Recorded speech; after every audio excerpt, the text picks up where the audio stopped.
Welcome to Night Shift Delirium, a podcast about junior doctors and the world that surrounds them. I'm your host, Victoria, a junior doctor based in England. You all may have been hearing about the medical students trying to flee Ukraine who had a bit of difficulty because they were foreigners and Black. On today's episode, we hear from Bisola. She has an incredible story and had an incredible journey into medicine. Unfortunately, because of the Russian-Ukraine conflict, she had to leave Ukraine suddenly. This is her story. Welcome to our shift, y'all. Welcome to Night Shift Delirium. Today, we're speaking with Nigerian, Ukrainian medical student Bisola Ogolowa, and she's going to tell us a bit about her story. But before we begin, do you mind giving us a brief introduction? So my name is Bisola Ogolowa. I am Nigerian from Edo State, Nigeria, and I'm 29 years of age.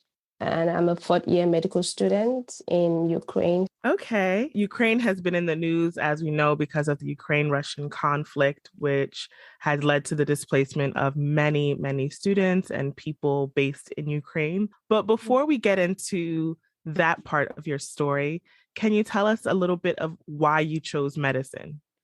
All right, so why I chose medicine, it's been like for forever since I was very little. Actually, I kept thinking about it of recent, right? You know, the first instance where medicine popped into me, right? It was actually when I lost my brother, my elder brother, to cancer of the blood. And as at that time, you know, there wasn't really knowledge about leukemia in Nigeria, right?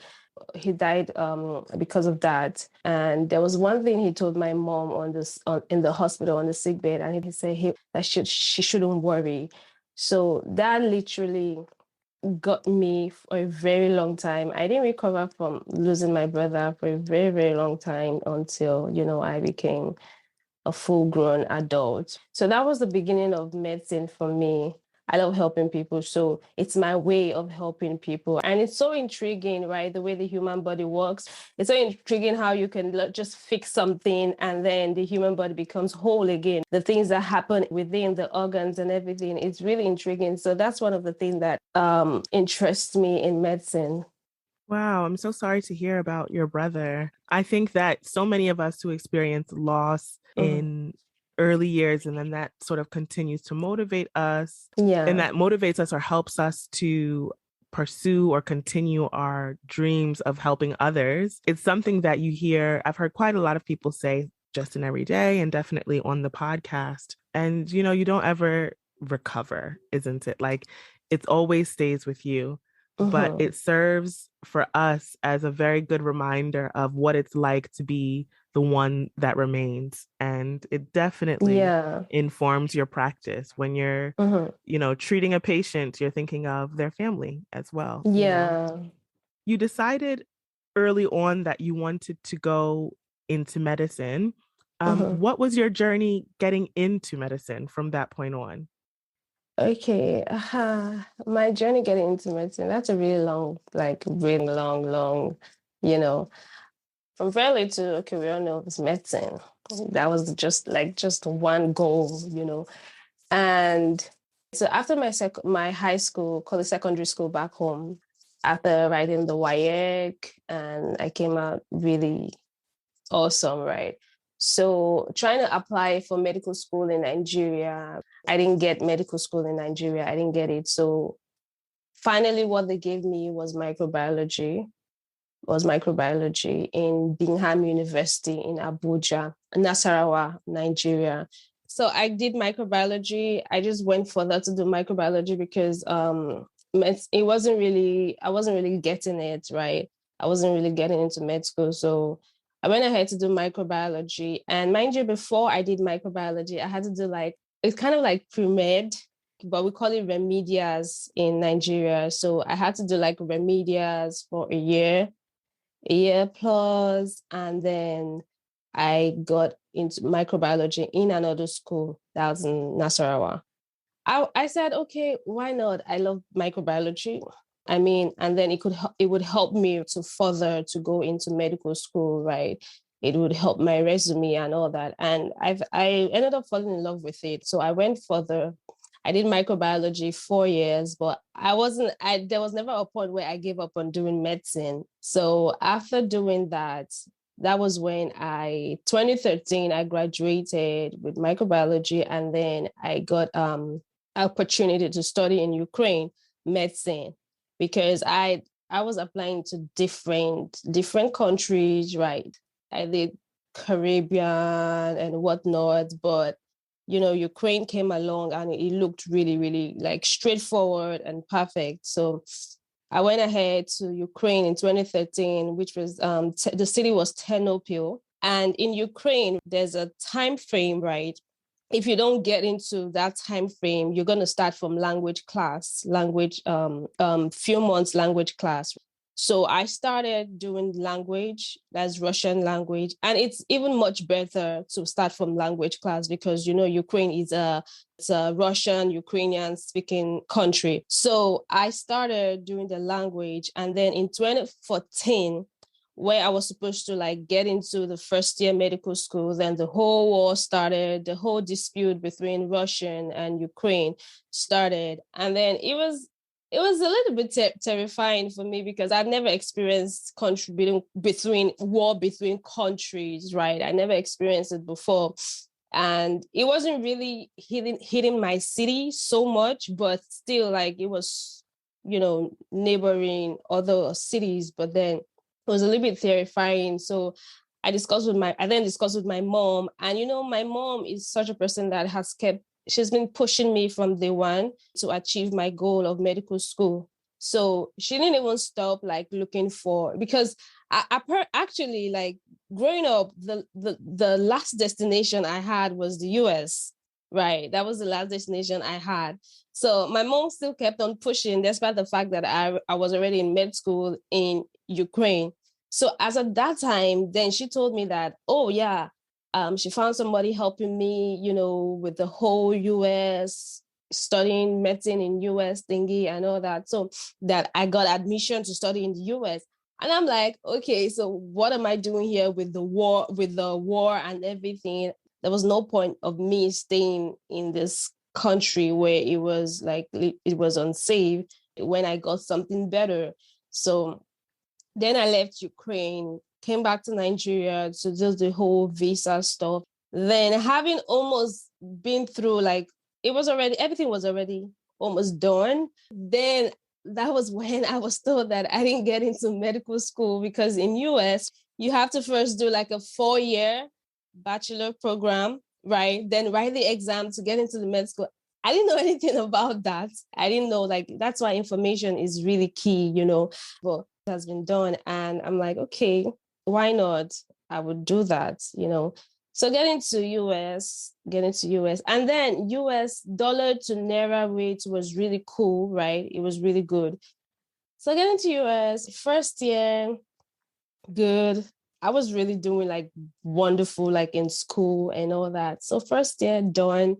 And then entering second year. So I wanted to get a job in school because as a student, you could work in school. So, and I didn't know that I could actually do some kind of jobs from day one. So second year, I started applying to get a job in school.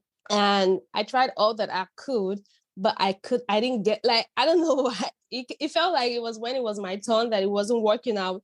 Right. I wasn't able to secure a job. But anyways, I was still cool with it because money was still coming from back home and all. Then I started my family back home started having financial issues. So they couldn't afford to pay my fees, the first semester, second year. You have to pay your fees, right, in order for them to allow you to go on to second semester, right? But I couldn't pay, so I had to beg my way through. I literally was crying to the admin, to let me continue, that I was going to pay during my second semester or after. So anyways, I did beg and they let me, through to second semester. Second semester, and during that period, I literally couldn't even concentrate in school because I was thinking about my financial issues. Everything was just weighing me down. I fell into depression. I was frustrated. I was just tired and I couldn't pay my fees, right? I had to drop out. Mind you, before I dropped out, so there's this program that Obama did. I don't know if you can remember, where foreigners or Africans can join the military program where you get to serve in the army, you get your citizenship. I was going to do that, right? So I was going to do that. It seemed like the surest way for me to be able to secure what I'm pursuing. I went to meet them at their office. They said I had to be 2 years in US to be able to apply for the program. But at that time, I think I was like a year. So in 2 years' time, I was going to come back and do it. It got to me being 2 years. And as I was about to go back, then Trump came into the picture, right? That was when he became president. And he stopped the program. So I couldn't do it. And I didn't even stop. Like, I didn't give up. I had friends that already entered. Their 2 year were up and they were able to enter before me. So I kept on asking them, since they're already in the system, what's going to be happening and all that. But Trump totally just shut the program off. And so that was no way for me. I dropped out of school. I was so depressed. I was so frustrated, right? I was confused. I didn't even know what to do. And also, I got a job working at Walmart and doing the caregiver job, trying to make ends meet because I wasn't getting any money from home. So I had to be taking care of my bills. I had to take care of my rent and all. But still, no matter how much I would work, it would take, because I was owing close to $20,000. Like, how am I going to work to pay that money? That's a lot. So anyways, I couldn't take it because this was my first time experiencing something like this, right? I couldn't take it. So my aunt stays in New York. So I spoke with my aunt and my aunt was like, I should come to New York. She's going to send me up and all that stuff like that. I was like, okay, why don't I go to New York? Maybe I would be able to help me. And then I would be back on track with school. So I went to New York only for me to find out that, it wasn't what I was expecting. So I didn't really get the help that I thought I would get in terms of getting papers or, going back to school.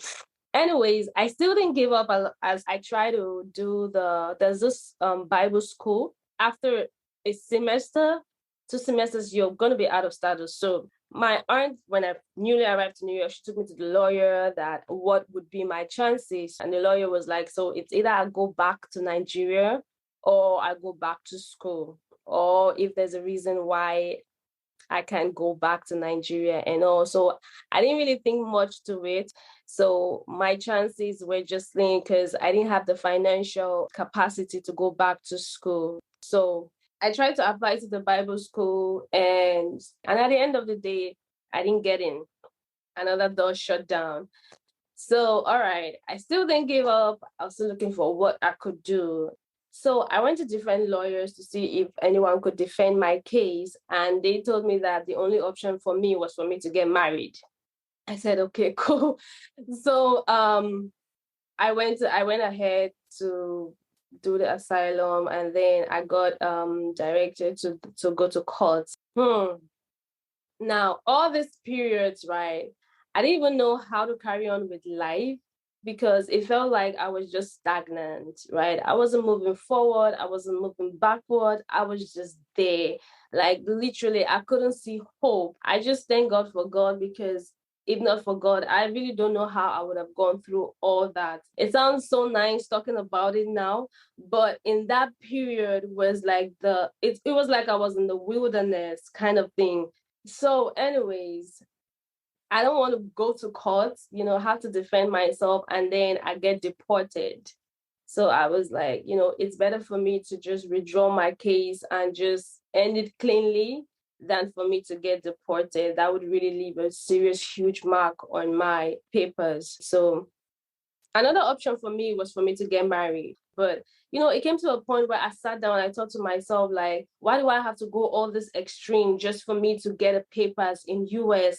I told God, I said, I literally, if I would go through with this, with arranged marriage, right, I don't think I would be the same person again. I think I'm just going to change for something that I wouldn't recognize, right? So that was for me, like, because everybody's belief is different. But that was for me. I was like, no, I can't do that. I can't sacrifice my marriage because I want to get papers and get secured in the US. So I said, you know what, I'm just going to drop everything because I was exhausted. So I called my mom and I told her that, see, this is it. I'm exhausted. I really am tired. So she was like, okay, that I can come back home. Then that was when Ukraine popped again in me. Ukraine popped again. I'm like, okay, why don't I go back to Ukraine since it's just a 6 years straight, like I'm just straight off, like just 6 years straight off. But initially, I got an opportunity to study in China, right? They were even going to take me from my third year medical university from my third year because of my bachelor's. But I didn't want to go to China. That was the first time I'm like, China, like, what am I going to look for in China? I don't even know how that place is, literally. So I was like, no, that's a no-no for me. So I said, okay, let's do Ukraine. So I started doing Ukraine again. Initially, actually, the person that was helping me do Ukraine, because in Ukraine you have to always have to go through an agent, smooth way. So he was trying to help me get into Sumi.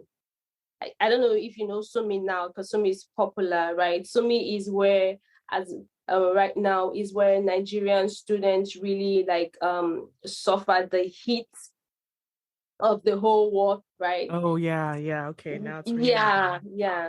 So I was gonna get into Sumi, but then when I went back to Nigeria, that I just felt in my spirit that I didn't want to go to Sumi. I didn't want to continue with this particular agent. So I changed agents, and then the agent I was working with got me admission to study in Zaporozhye State Medical University. So that was how I started the process. And then I finished up, did the whole visa stuff and all that. And 2019, I started with language class. And then few months, just 2, 3 months later or so, I went to Ukraine, Zaporozhye in April 2019, and in September I entered into my first year medical school. And that was how I started again. And then 2020, COVID, COVID started. hmm. Like at this point, I don't just know. And when COVID started, like literally every business, almost every business, were going through serious financial issues. So back home, it was like I started having like serious financial issues again. It felt like when I'm 1 year in medical school, that first year is smooth, right? After the first year, I begin to have challenges, like serious financial challenges. So that was the case for me during this whole 2020, the COVID. It was really bad. Time to pay school tuition, started struggling again and all. And the funny thing is that where I was staying, my landlady, she actually had to help me in the sense that she didn't ask me for rent for 3 months, and my bills, she helped me with my bills for 3 months, pending when I could pay her back. And that was one thing I was grateful for. That was one place I had like a little bit peace of mind. But coming to tuition, school things, and at that point, I was like, this is it for me. Like I was tired. I was like, it was like the tired of tired. I fell into full-on depression in the sense that I would tell people that I traveled, but I would be in my home. It's like I didn't have the will. Like I didn't have the will to move on to the next day again. Like, okay, this is my bed and the window is out there. I would literally look out the window and I'm like, I had like times where I had the suicidal thoughts. I would literally look at the window and I'm like, but then some Bible scriptures just start popping in my brain. And then I'm thinking about my mother.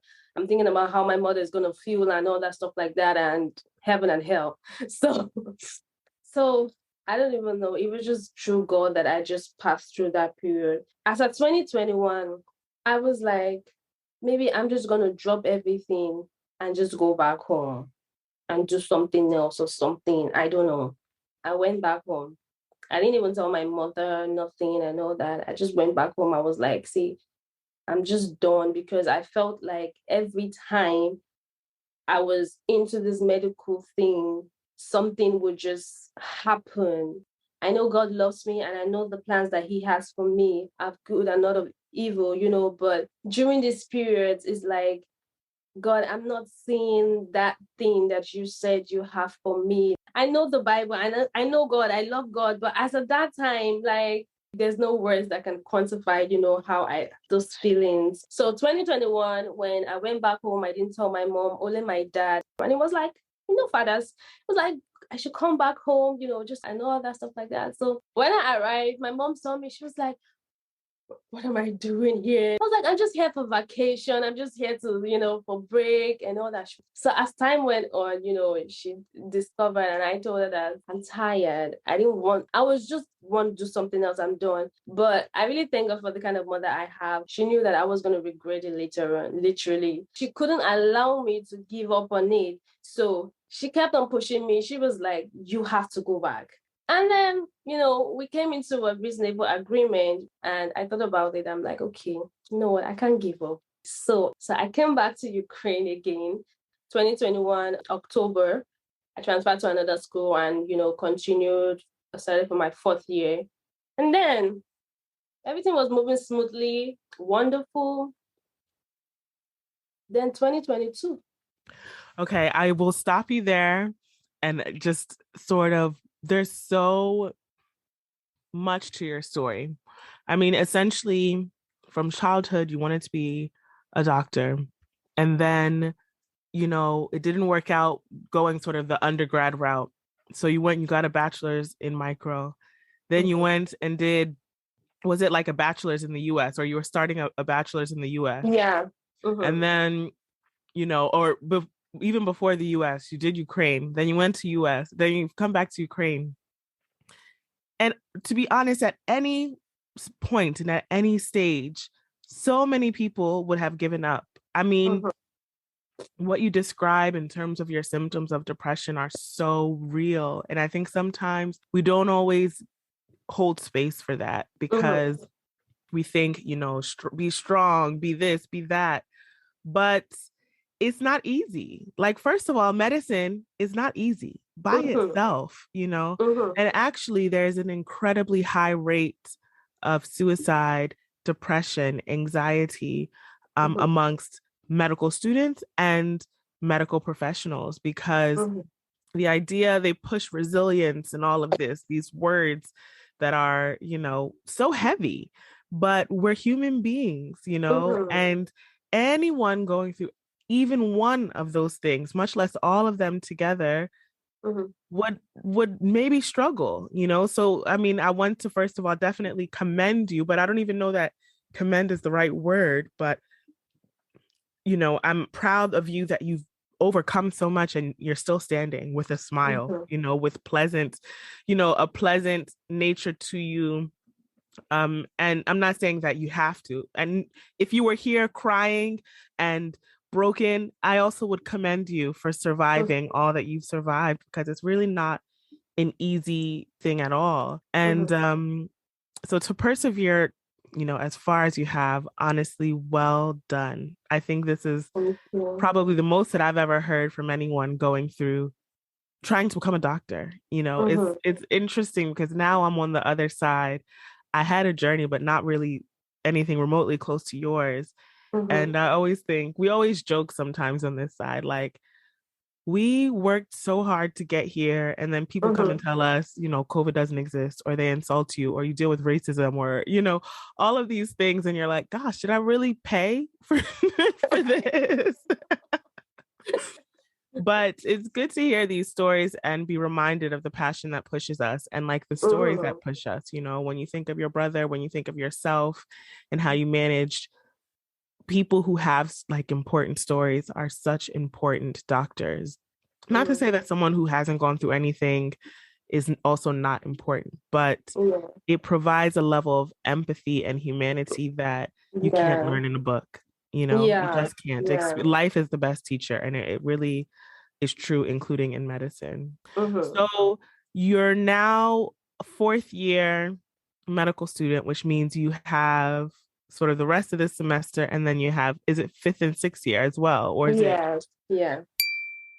In England, as part of the entrance exam for training, there is what we call a situational judgment test, or the SJT for short. Questions for the SJT give you a scenario and then ask you to rank the answer choices according to the most appropriate. You are then scored according to how you've ranked the options. So here's a practice question. You've just completed the orientation for the first year of your training. To celebrate, you've gone to a shopping center to spend money that hasn't quite arrived in your bank account. Suddenly, you hear a call for medical attention. There is a stranger on the street who has copious amount of blood coming from their leg. You are the only medical provider available. What do you do next? A. Walk slowly and Google how to approach a patient that is bleeding on your phone.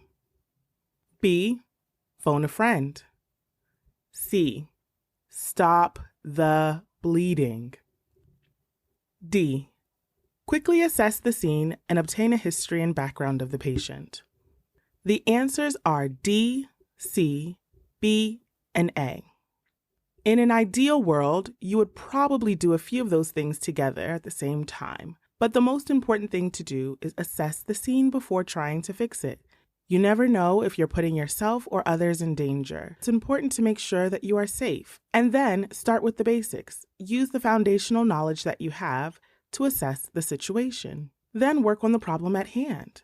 Stop the bleeding. We don't necessarily have a cause or a reason. At the very least, we can add some pressure to stop it. The rest will come with time. Even if you don't have all of the answers, so often there are resources available to us. No matter what chaos the universe brings you, apply the above. Stay calm, assess the situation, and work towards a solution. Most importantly, use your resources. Very rarely are we completely on our own.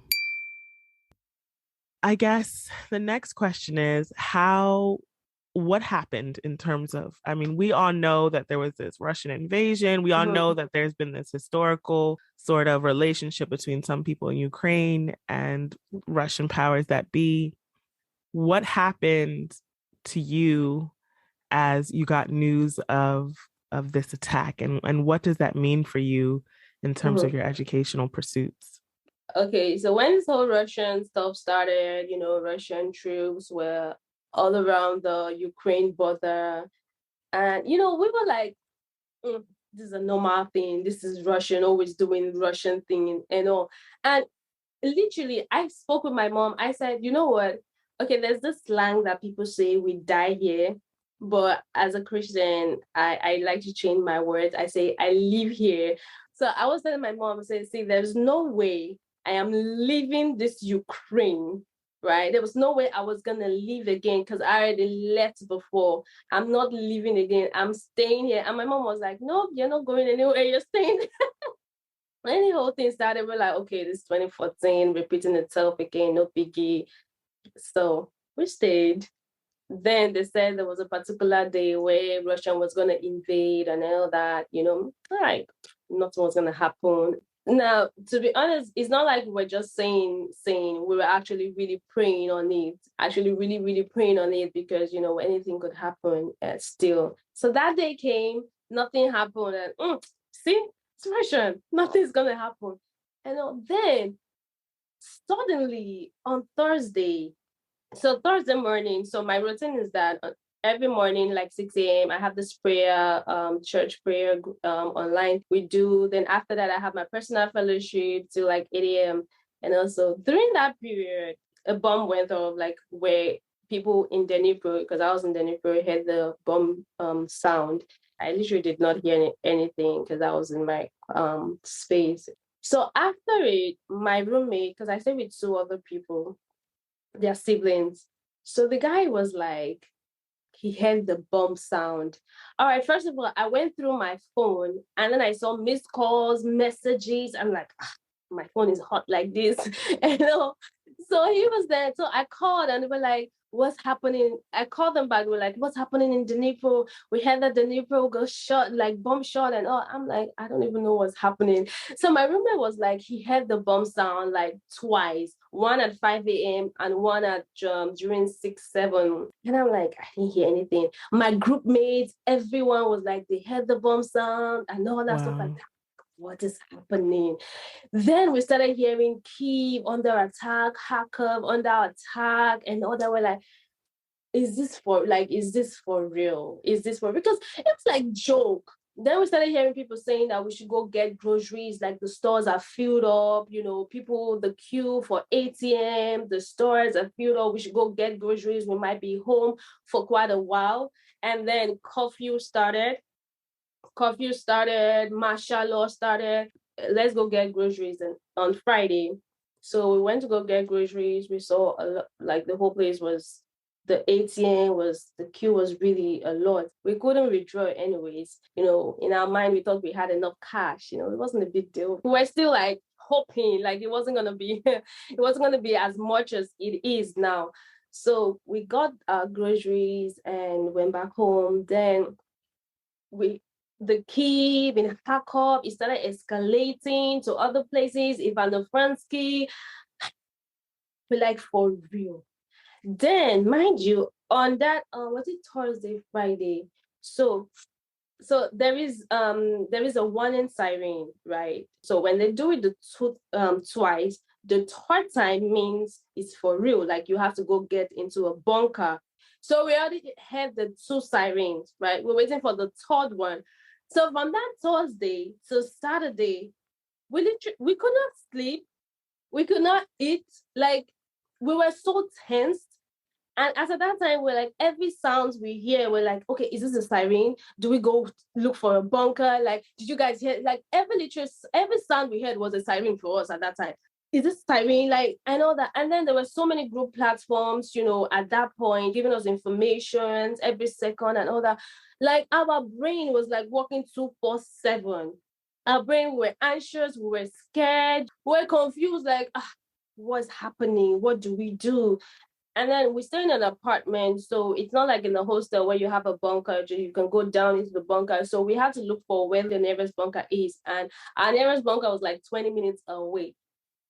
So and a bunker is that like a bomb shelter? What exactly is a bunker? Yes, a bomb shelter. Yeah, a bomb shelter. Wow.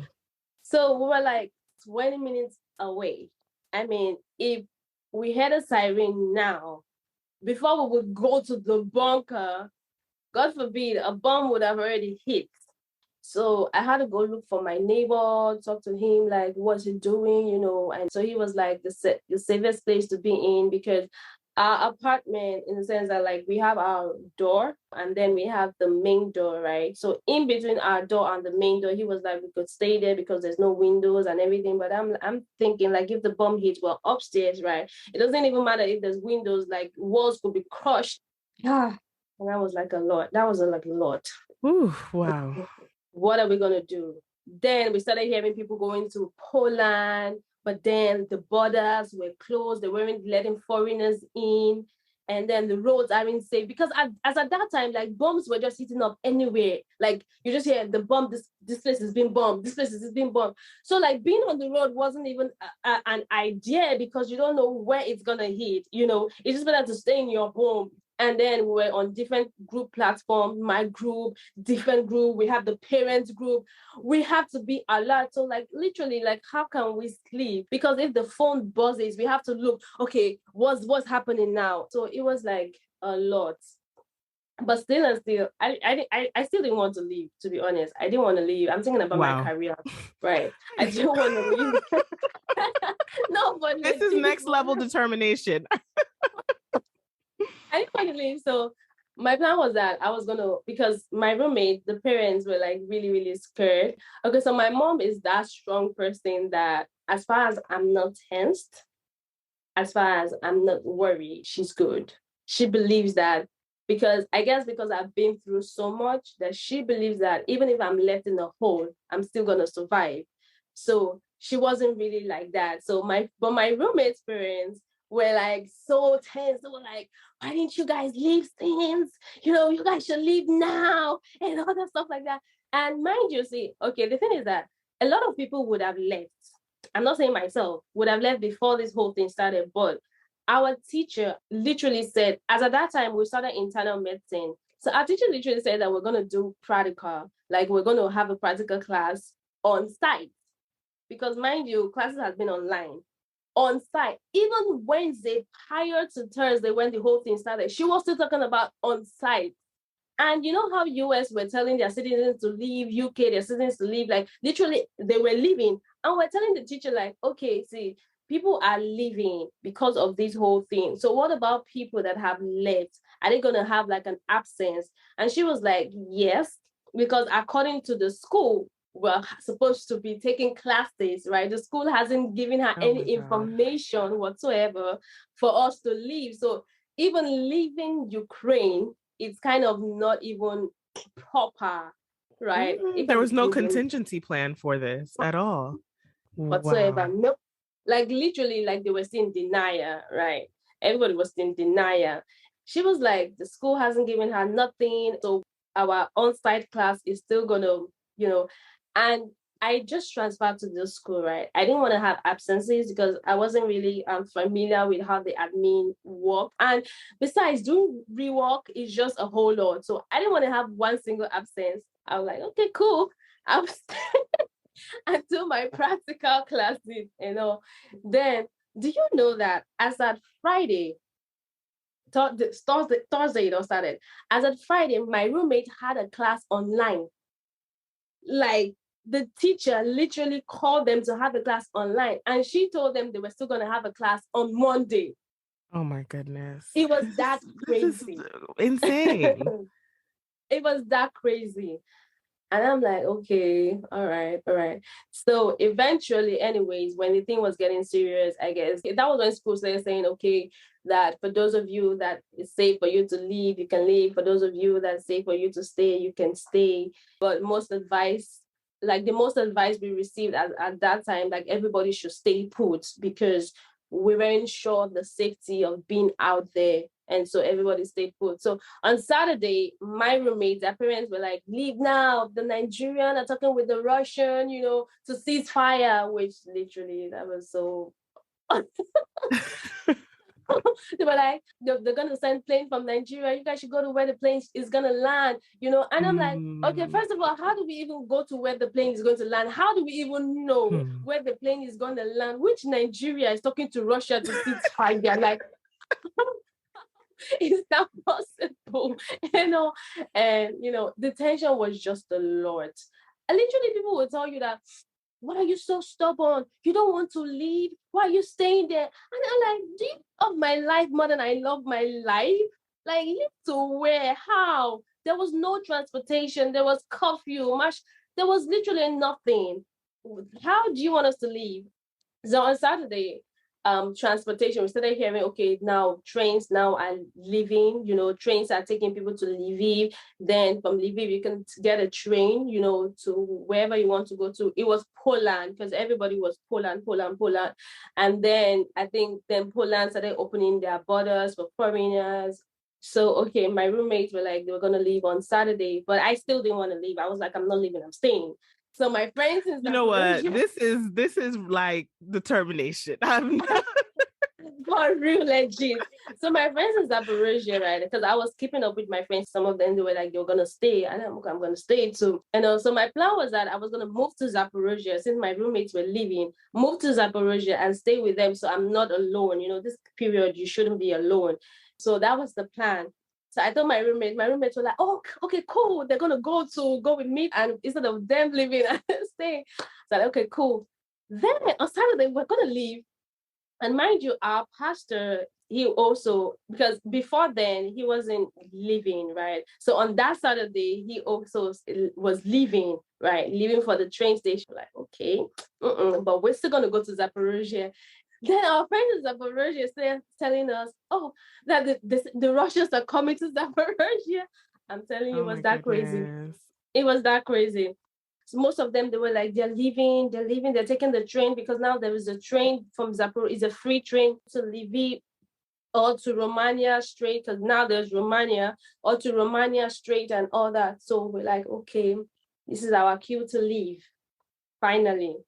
So we decided to go. We went to the train station. The train station was full, like a lot of people. Everybody's trying to escape. Everybody's trying to evacuate, both foreigners, both Ukrainians, and all. And then getting to the train station, we found out that, okay, they're selling tickets to be on the train. All right, let's go get tickets. Wait, I'm sorry. I'm sorry. You have to pay now. You have to pay to get on. Okay. Wow. You have to get tickets to be on the train. All right. And this is everyone across the board, or was it just certain groups of people? Everyone. Now, this is where we get to the interesting part now. So we're like, okay, why are you guys here? Let's go get the train. We're talking to other Blacks. Why are you guys there? Let's go get the tickets. They were like, they're not selling tickets to foreigners. They're not selling tickets to Blacks. I'm like, okay. Literally at the counter, the ticket place, you wouldn't see any. They were selling tickets to only Ukrainians. They were not selling to any foreigner, any Black, nothing. Like, okay, no problem. Everybody's struggling to get on the train. We'll struggle to get on the train. If we have to push through, we'll push through, no problem. All right. We couldn't carry our like bags to travel. Like, so we only could carry like small things. So for me, I carried my small hand luggage box and my handbag. And before all this started, my roommates, we're all sick. We're just recovering. And in this whole process, in these whole days, I'm the eldest. So I was literally trying to be strong for all of us because I couldn't afford to be down. So, and then obviously their parents would, want me to, be in charge. You know what I'm saying, right? So I couldn't afford to be down, right? I had to be strong. And then the girl, she wasn't really strong because as at that time when we went to go get grocery, she literally was throwing up. That was how bad it was. So she wasn't really strong. So at the train station, before we could get to the right track, nobody knew where the right track was. We're just going up, down with our luggages. And then I had to be holding her down, up, down. She was, at a point, she was going to even almost faint. So when we finally got to the right track, right, the train was there. Okay, train came. We can't enter without tickets. All right, trust people. Nobody wants to stay to die. So and literally people started pushing in, forcing their way. And we girls, we were at the back. Okay, but still and still, we couldn't enter the train. Me and my roommate said we fell down. It was that bad. We couldn't enter because we were with our hand luggage bag. I can't even imagine if we were carrying big boxes. Like I literally would have just left that box there. Jesus Christ. So pushing with our hand luggages, holding each other, pushing to enter the train. At some point, they were like, okay, let the ladies go in first. Just when it was getting to my turn, they were like, there's no space for one lady. And I said, I can't go in because I can't leave my roommates. I can't leave my friends behind, right? Before I could even finish, there was just this whole push. And that was when me and my roommate found ourselves on the floor. Like, then the Ukrainian police came, went inside the train. So those that already went deep inside the train, they passed. But those that didn't go deep inside the train, so the police literally went inside the train, brought all of them out. Not one Ukrainian out. All of them out. Now, it's a different thing, right? If he was trying to control the crowd outside, right? It's a different thing. Not that he would go inside to bring every single one of them outside. That was how we couldn't enter inside that train again. But we're trying to say, okay, when is the next train coming? Fortunately, the next train was coming from Zaporozhia with some of our friends. So when it was coming... God is awesome. God is awesome because I'm telling you, some things just work out. Work out in a grand scheme. Because imagine going through that. You're on the grounds. Now the next train that comes has your friends. That's a blessing. I know, like we were surprised, like, okay, it's coming from Zab. We're calling our friends, okay, are you on the train? And they're, okay, cool. Then we told them that they should keep seat for us. So they saw us outside through the window. They were like you know how like you have this hype man, so like push, push, and all that. Like we knew it that it's that you live or you die here. So it was that serious. I can laugh about it now because it's past. I was like, we're holding each other, pushing like with our band. We must enter this one by fire or by force. So that was how we were able to. So entering inside now, we have to, it's not just enter inside, we have to now push our way through to go look for our friends. The train was so full that we were standing by the sideway, so with boxes and everything. So I had to like just fight my way, go meet my friends to see how it is to pass through. So I couldn't carry my roommates just in case. I didn't know how it was going to be. So anyways, I found my friends and then kept it for us. So went back, carried my roommates, and then we all went to go sit down. And that journey was for 18 hours. And mind you, goodness. we hadn't eaten. Anyways, we stayed 18 hours. Finally, we got to Lviv. So the plan was to go to Poland, right? I had a connection with this that did it for me that I was supposed to go to Poland, go from there. So on getting to Lviv, we found out that, okay, getting to Poland is really, really hard. The borders are not favoring foreigners still and still.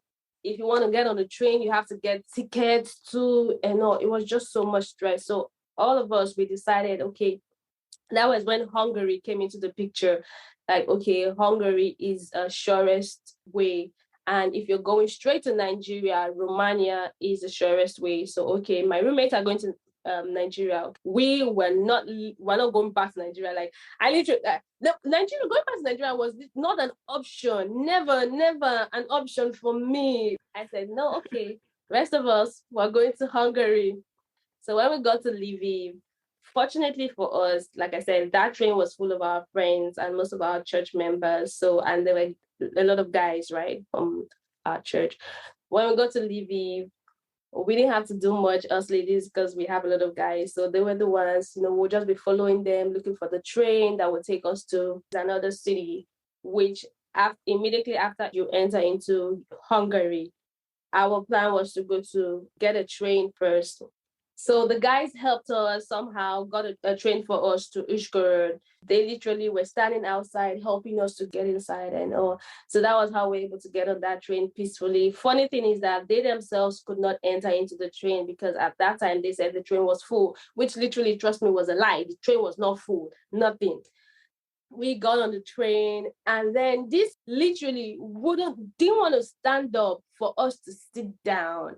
So one of my people actually had a quarrel with one of the Ukrainian women. Like it was that bad, but I was the matured one, so I had to like calm everybody down. I found where everybody could sit down or lie down, whatever and all.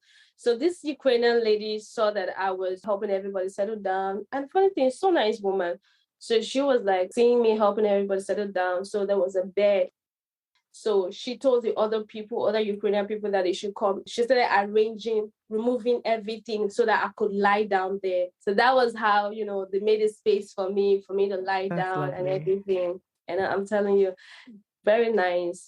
I think in this my journey, I encountered really nice Ukrainians and really bad ones. Anyways, that journey was for another 5 hours. Now, I'll still remind you that we hadn't eaten because obviously it's from one train to another. So finally, we got to Uzhgorod. When we got to Uzhgorod, the stuff and that's Hungary. That's no. That's the last city. That's the last city in Ukraine. Okay. So when we got to job station, the whole place was filled to the brim, like it was full, like a whole lot. The queue was like from here to Jericho kind of thingy. So it was so full. I was still waiting for some of my other friends, the ones that didn't get on the train, so we could all get situated together. So my friends came. So we're going to spend the night at Uzhgorod. Nobody wants to stress. And then my roommates, I don't think at that time, they couldn't even go another journey because it was just too much. So we spent the night planning that the next day, very early in the morning, we're going to go back to the train station, to Chop Station to get tickets. We ate, we slept. Very early in the morning, we went to Chop Station. To our very, very funny surprise, it was full. The night before, we saw the soldiers, Ukrainian soldiers, coming in our head. They're coming to make it all smooth, only for us to be here to see that how they were pushing people. I mean, we were not literally inside, we were just hearing the shout, but we didn't think it was anything that serious. So that next morning, when we went back to church station, we saw them. So there are 3 lines. There's only one counter selling tickets to thousands of people. And after you get your ticket, you go into the place where you go stamp your passport, and from there you're going straight to the train station. So there are 3 queues. Now the 3rd queue is strictly just for you to go stamp your passport. The 2nd queue is for both. You get in, get your ticket, stamp your passport, or you want to go stamp your passport, either way. Now the 1st queue is strictly for tickets. Once you enter to go get your ticket, if you're leaving immediately, you can just leave from there to go stamp your passport. So they said the 1st queue was a queue. All right, we're standing there. There were soldiers in front. In their mind, we're thinking they're coordinating the line. We're standing there for hours. Because we're like, okay, can we move? We're standing there. They were blocking the line. We're standing there. And the funny thing is, when the Ukrainian women and children came, they would literally create space for them to go buy tickets and then go get on the train. We started complaining. And when you're talking there, they'll be shouting, Shotake, what's like? So there was this African lady, this Black girl student in front. And the soldier was seriously going back and back to back with her, shouting on her, just because maybe she wanted to say that the line is not moving. So there was this particular Ukrainian lady right in front, and then an African guy behind her. The soldiers started pushing the African guy that why would he be touching the lady? And obviously, you're in a queue where everybody is tight. It's not like I'm intentionally touching somebody. And that was when the soldiers started pushing the African guy. So he was like, okay, we should all move back. Started pushing us all back. They want to open another counter, which is just a balance lie. Because they already told us from the beginning that only one counter is going to be selling tickets. We didn't want to move back because the moment we move back, they're going to let all the Ukrainian women and children go buy tickets. We're like, we're not moving back. We're staying here. Anyways, my friend, so she was like, okay, this line is not moving at all. Let her go to the 2nd line. She was able to maneuver her way in to go buy tickets. That was how she got tickets for us. But me, I wasn't leaving yet because I was still waiting for a friend on that day. And I needed to buy tickets for her. So after my other friend bought the tickets for us, so I went to that line to see how I could get ticket for my friend. So I was in front. And in that line, you have chairs to make it orderly. So the soldiers are in front. This soldier, this is when I experienced, like I saw it myself, not that I'm at the back and then it was literally in front of me. Like they pushed us like this and allowed their Ukrainian women and children to pass. I said, okay. Then all of a sudden, these soldiers, they're pushing me. They're pushing me backwards. I was just standing, they're pushing me to move backwards, pushing So my, like, were the like people the Ukrainians who, you know, not the soldiers, but the ones who were observing it, they were all quiet. They just let it happen. When these Ukrainian women and children came, like they didn't even have the opportunity to stay so long in the line because they would just create space. So it's not like there was literally anybody really observing anything. But they didn't see they were now coming to cut in front of you. No. Or they were blind to that. Nobody cares. They didn't think that. They didn't see that. And it's their husbands. They will come with their husbands. The husbands will talk whatever with the soldiers. And then, men were not allowed to travel, right? So they would then create space for them. Nobody, they weren't saying anything. Why would they even look at us? Like, no, at all. Like, they would even be fighting us.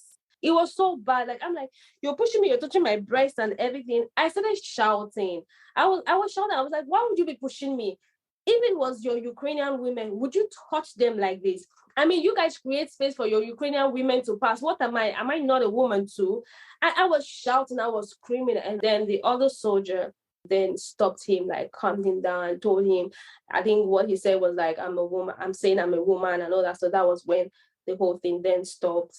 And he went his own way, and thinking that, they would allow me to enter in with all the drama, they still didn't let me to enter in.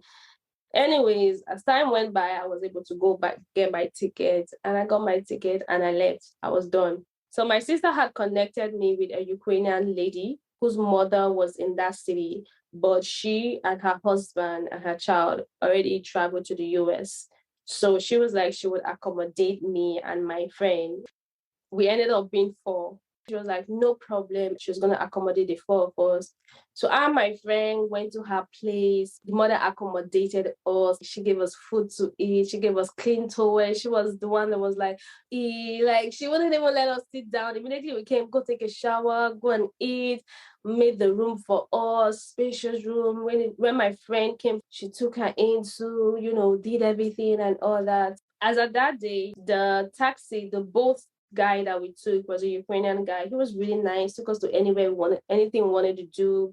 The next day in the morning, the boat driver came. He took us to money exchange. When we went there, so there was this man coming towards us, and this guy, this man, this boat driver, Ukrainian. So he came out of the car. I asked him, I was like, okay, what happened? Like, why are you coming towards us? He was like that he came to protect us because he saw some men coming in behind us. Like, that was just so an adorable moment for a second. Like, it's good to know in such a time and after having gone through so much that someone cares, someone is looking out for you. It's like for half a second, you don't have to be on guard in survival mode, Exactly. Wow. So that was so from the money exchange, you guys were then able to go to Hungary. And you didn't have any problems? You just quickly sort of got on the train and when left. we went back to Chub Station that morning, like it was just smooth, and then we were able to get on the train just straight. It's just amazing. Thank God. So now are you in Hungary now then? No, I moved to Germany. Hey, okay, so you went to Hungary. And how long were you in Hungary for then? I arrived Hungary like I think first of March. I left Hungary like if it comes to this weekend, it will be like a 1 week that I've been in Germany. Okay. So yeah. And are you with your friends or it's just you who came to Germany? No, coming to Germany, right? There's organizations that would help you with accommodations, and it's more suitable like if they're taking you alone. So they found a German family who took me in. Really nice people. Took me in, gave me my own room. It's a kids' room, but they decided to vacate it for me, and I could stay as long as possible. But as long as possible doesn't mean as long as. Wow, it's so good to see. It's so good to hear of goodness, after all of, your story is packed with strife, with perseverance, with resilience, determination, and obviously above everything, God-centered action, from just even hearing your journey in medicine and feeling that you have a purpose that you have to work towards and continuing to do that. And then persevering past all of the financial challenges and visa challenges and moving into different countries and cultures and having to adapt because every country is so different. Sometimes people think, oh, Europe is all like this, but I know I've lived in Cyprus, I've lived in London, I've lived in, or, outside of London, I've lived in Spain, I've been to many places. Everyone is so different. And, it's hard. I think one thing that you find everywhere, though, is anti-Blackness. That part, unfortunately, seems to be universal, but constant. It's good to know and be reminded of goodness, despite it all. And it seems like you have such a good spirit still. It's how you can even find humor and all of this throughout, is really remarkable. So you're in Germany until sort of something happens, but has your med school now come up with a contingency plan for you all? And where do you think you'll go in terms of medicine? As of right now, like, let me just remind you, or let me tell you that classes are still online. from Ukraine. Well, like my internal medicine teacher literally sent us a message. We're gonna be starting on the 21st of this month, and in my head, I'm like, I mean, people haven't settled and gotten their brains settled. You want to start classes, but anyways, classes are online, right? I'm still doing that while trying to look for how to transfer to other schools because I've been applying to other schools to transfer. Despite the fact that I don't have transcript because there's no way to get my transcript from my school. That's what I'm working on right now. Yeah, there's so much. It's so difficult because this is, for us anyway, it's unprecedented. It's not unprecedented for Europe. No matter what the news says, we know that war lives and breathes in Europe, but it's hard with academics because, people have different curriculum and everyone always says, oh, the human body is the human body. But I mean, I work now as a teaching fellow in England, and I can tell you the way that med school is in England is a worlds apart from the way med school is in America, for example. Yeah. So yeah, it's complicated. It's complicated, but I do certainly wish you the best in everything. Once you finish medical school, where do you see yourself sort of doing your training and practice? For me, it's always been US, to be honest, despite the fact that everything I've been through in the past. I'm still not giving up on US, to be honest, but UK also comes into my mind, right? So it's between US and UK, practicing there. Canada, yeah, but not so much. But between US and UK, yeah. Yeah. Well, I certainly wish you all the best in that. I can definitely serve as, a resource in any way. I'm sure that a lot of people who listen to the podcast will also certainly serve as a resource as they're able. Now, I know you have a GoFundMe. And do you just want to share briefly about the GoFundMe and then also your social media? We'll include that in the show notes for everyone, but also just so that people are prompted. So a friend of mine actually created this GoFundMe for me because of the whole situation. So at first I was like, oh, GoFundMe, people talk, people say different things and all that. So my friend kept encouraging me and say, you have to think about yourself. You're going through a whole lot right now. So let's create this GoFundMe. And the truth about it is that I really, really need it. Just, I don't know if somebody could just put themselves in my mother's shoes. How long, going to 10 years now, and it's never been easy. I'm thinking about how she's gonna do this, and I don't even know the school that's gonna accept me yet, because Ukraine was the cheapest. Now I'm seeing schools $8,000 per year, $16,000 per year, and I'm wondering, God, how am I gonna get this? But so that's the reason why I started this GoFundMe, because I need all the resources that I could get. I can get from anywhere, everywhere possible. Yeah. And also my Instagram account is at Stainless Babe. You can message me, send me a message. I'm always available. I'm always online. And my Facebook is Bisola Ogolowa. If you search that name, you would see me on Bisola Ogolowa. And I'm also starting a YouTube channel very soon. Good. I think you have a lot of stories from different stages in your life, and I think it certainly is inspiring to me and to so many people, regardless of the stage you are in your career or your pursuit. You have overcome so much, and you will continue to overcome so much, because though we are all hearing this, there's still so much ahead of you.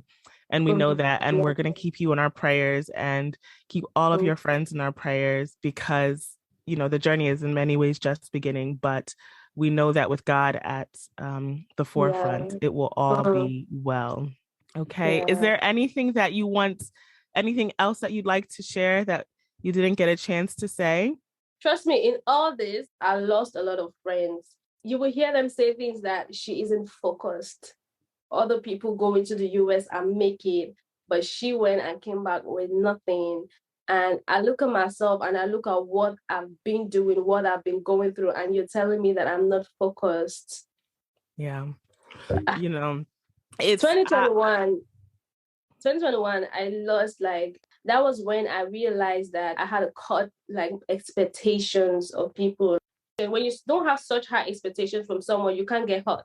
I love everybody with the love of Christ, but I'm just gonna lower my expectations. So yeah, that was just Yeah. And, this is the challenge of walking in your purpose sometimes. Mhm, There are people who are for you and support you, and there will always be people who are quote unquote haters or mhm, naysayers or who don't know what support looks like. It's not easy. mhm. And so many people think that going to America or UK or wherever is so easy. Yeah. And the reality is, it's very difficult. Mhm, Every day I interact with people who say, oh, I'm going to go to America because it's so much easier. And I mhm. can tell you without a doubt is the hardest place to make it, and Yeah. people who do make it, good on them. Take all of that, with a grain of salt. And along your journey, you will come across so many more people who had everything Mhm, and still struggled, or who had everything and didn't make it. And you will mhm, see that you are amongst them, sitting at the table, maybe at the head of the table, mhm. and looking and remembering what you've gone through. So just remember all of that in your journey. And honestly, I think you are destined for success. Man, thank you so Okay. much. I'm so grateful to God for everything. At the end of the day, still grateful. Yeah. Amen. Well, thank you for doing the podcast. Okay. Thank you so much. Thank you. I hope you all enjoyed this week's episode. I, for one, am completely inspired and in awe of Bisola's continued perseverance, strength, and resilience. She and so many others have had such a massive disruption to their sense of normalcy. So I hope that we all keep them in mind in our thoughts and in our prayers and in our actions. We will have a link for her GoFundMe on our link tree, which is linktree.com/nightshiftdelirium. And we'll also include her Instagram handle and the link for the GoFundMe in our show notes. If you all are enjoying the episode, please continue to share, like, and subscribe. And really importantly, share this episode as far as you can, as well as the link, so that we can do our best to help Bisola. Okay, thanks, y'all. See you on our next shift.